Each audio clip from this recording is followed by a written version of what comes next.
인간에게는 작은 발걸음, 인류에게는 거대한 도약이라는 아폴로 11호의 놀라운 성공이 있은 지 불과 몇 달 후 나사는 또 다른 임무를 달로 보냈습니다. 하지만 1969년 11월에 발사된 아폴로 12호의 발사 과정에서 상황은 꽤나 험난해졌습니다. 첫 달 착륙의 성공에 도취한 나사는 아폴로 12호의 임무를 통해 한계를 더욱 뛰어넘기로 결심하고 달에서 가장 어두운 곳인 폭풍의 바다에 착륙할 계획을 세웠습니다. 첫 번째 달 착륙을 위해 비교적 평평하고 고른 곳인 고유의 바다를 선택했어요.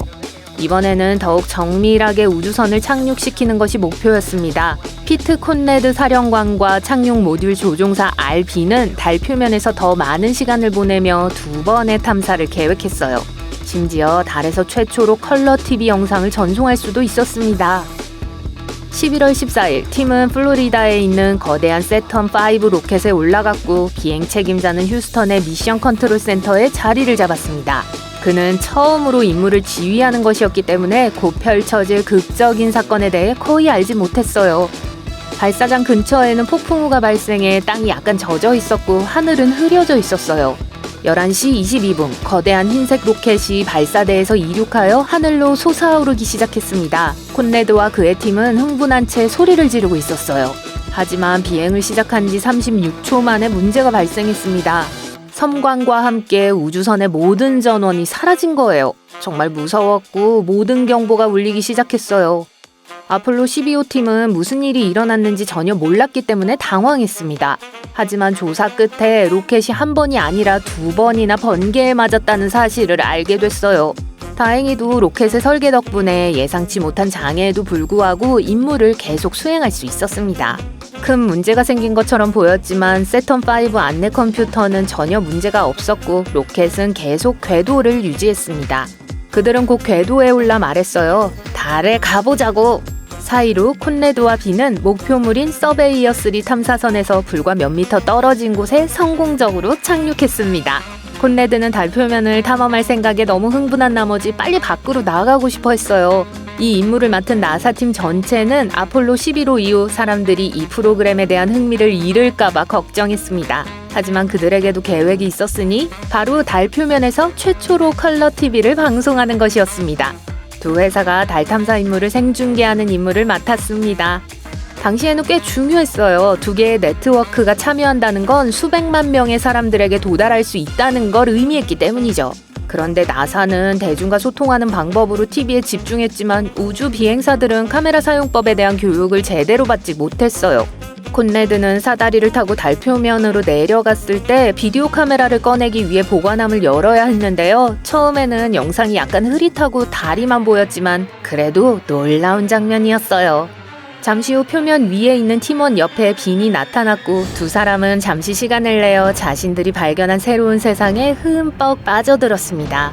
빈은 지구에 있는 모든 사람들이 이 광경을 볼 수 있도록 하고 싶어서 카메라를 들고 스탠드에 설치하려고 했어요. 하지만 이런... 실수로 태양을 조준한 탓에 상단의 아주 밝은 흰색 부분을 제외한 대부분의 화면이 어두워졌어요. 이런... 좀 그렇죠? 우주 비행사들과 관제팀은 정말 열심히 노력했지만 카메라를 고칠 수 없었습니다. 이미지 센서가 영원히 망가진 것처럼 보였어요. 다행히도 TV 네트워크에는 플랜 B가 있었습니다. 그들은 스튜디오로 장소를 옮겨 우주 비행사처럼 분장한 2명의 배우가 멋진 문워크 시뮬레이션을 진행하게 했어요. 그래도 우주 비행사들이 실제 목소리를 연기했기 때문에 시청자들은 그들이 말하는 모든 것을 들을 수 있었습니다. 아폴로 12호의 이야기는 우주 비행사들이 지구로 무사히 귀환한 후에도 끝나지 않았습니다. 2002년 9월, 우주 비행사들은 이상한 우주 물체를 발견했어요. 이 물체는 비정상적인 방식으로 지구 궤도를 돌고 있었습니다. 그들은 이 수수께끼의 물체가 아폴로 12호 임무와 관련이 있다는 사실을 거의 알지 못했어요. 과학자들은 처음에 이 물체가 소행성이라고 생각했어요. 달이 지구 궤도를 도는 유일한 자연물이라고 생각했기 때문에 이 발견에 놀라움을 금치 못했죠. 하지만 이 물체는 소행성이 아니라 인간이 만든 거였어요. 알고 보니 아폴로 12호 우주비행사를 달로 쏘아 올린 로켓이었어요. 1969년에 지구를 떠났다가 30년 후에 다시 돌아왔어요. 그동안 무슨 일이 일어났다고 생각하시나요? 세턴 B 로켓으로 명명된 이 로켓은 3단계로 구성되어 있으며 각 단계는 우주 비행사를 달에 데려다주는 특정 임무를 수행했습니다. 첫 번째 단계는 2분 30초 동안 연소되어 지구 표면에서 67km 상공까지 상승했습니다. 두 번째 단계는 6분 동안 연소되어 우주 비행사들을 더 높이, 더 빨리 데려다 주었죠. 마지막으로 세 번째 단계는 우주선을 궤도에 진입시키기 위해 빠르게 연소시켰습니다. 궤도에 진입한 후에는 로켓과 승무원을 달로 보내기 위해 한 번 더 연소했어요. 그 후 세 번째 단계는 안전하게 폐기될 예정이었습니다. 모두가 그렇게 생각했죠. 하지만 아폴로 12호 임무 중 폐기된 부분은 계획대로 진행되지 않았습니다. 아폴로 12호의 3단 로켓을 버리기 위해 나사는 달과 만날 수 있는 특별한 경로를 프로그래밍해야 했어요. 하지만 첫 번째 계산은 로켓의 3단 부분을 달의 반대편으로 향하게 만들었습니다. 그래서 목표물과 속도를 조정해야 했어요. 다행히도 3단에는 회전하는 데 도움이 되는 멋진 작은 추진기가 있었어요. 전문가들이 계획을 조정해야 했지만 미리 계획을 세웠기 때문에 많은 에너지를 낭비하진 않았습니다.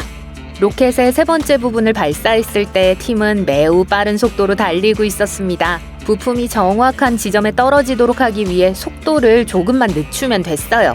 쉽다고 생각할 수도 있죠. 하지만 이번에도 계획대로 일이 진행되진 않았습니다. 실제로 나사는 이 로켓을 보낼 때 추적 시스템에 약간의 문제가 있었어요. 시스템이 약간 고장나서 로켓의 속도를 너무 낮추고 시속 40km로 과도하게 수정한 것으로 밝혀졌어요. 이 작은 실수가 결국 로켓의 초기 궤도에 영향을 미쳤습니다. 한때는 지구와 태양의 중력이 균형을 이루는 우주의 특별한 지점인 라그랑주 포인트 1에 도달하기도 했어요. 이 세 번째 로켓의 계획은 지구를 벗어난 궤도로 보내 태양 궤도를 돌게 하는 것이었습니다.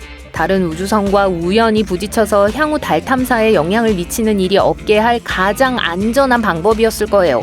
그런데 계산을 잘못한 탓에 이 불운의 조각은 결국 태양 주위를 돌게 됐지만 엉뚱한 패턴이 됐죠. 별 주위를 도는 지구 궤도 안쪽에서요. 이 특이한 물체가 마침내 라그랑주 포인트 1에서 다시 발견되어 지구 궤도로 다시 끌려오는 데는 30년이 넘게 걸렸습니다.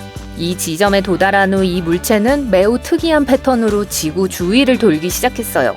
결국 과학자들은 로켓의 정체를 파악하기 위해 분광법을 사용했습니다. 이 방법을 통해 물체 내부에 어떤 종류의 물질이 들어있는지 확인할 수 있었어요. 즉, 로켓이 빛을 반사하는 방식을 연구해서 로켓의 구성을 파악할 수 있었습니다. 그들이 보고 있는 것이 나사의 로켓을 코팅하는 데 사용되는 특수한 종류의 흰색 페인트라는 것을 알아내는 데는 그리 오랜 시간이 걸리지 않았어요.